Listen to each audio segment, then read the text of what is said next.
I'm an athlete, and there's been shame before to say that, to acknowledge that part of who I am. I have been an athlete since I'm 8.5 years old. At 8.5 years old, I was placed on a tennis court and I started training. I learned what it was to have discipline, to be regimented, and to have to kick ass, to be a machine. And I can't take that part away from me. And it's affected so many aspects of my life. You know, have to take first place in a bodybuilding show, or it's not enough. To have had a high enough ranking on the tennis court. And it showed up in every aspect of my life.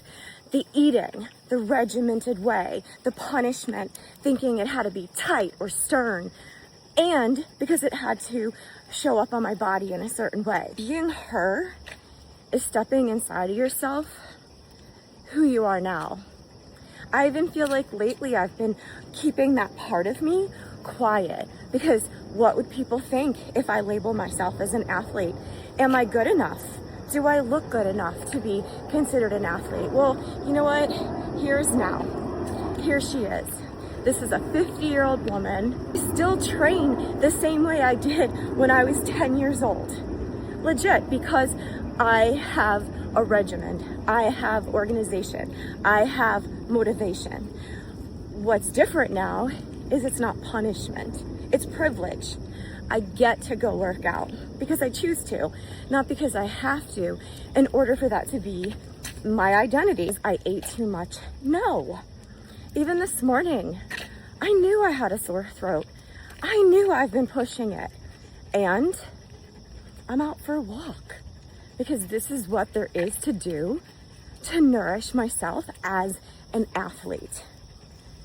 Like I am the shift because it's a practice every single day. But I am an athlete. It's who I am. It's the way I function. And I get to be proud of that. And all of her seasons of it. You are enough. This is your season.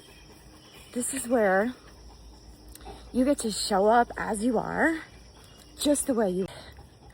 When you take that step forward, that's when that faith comes to you. Today, how can you name your inner athlete? Not because you're going to sign up for a marathon, but how do you honor her today?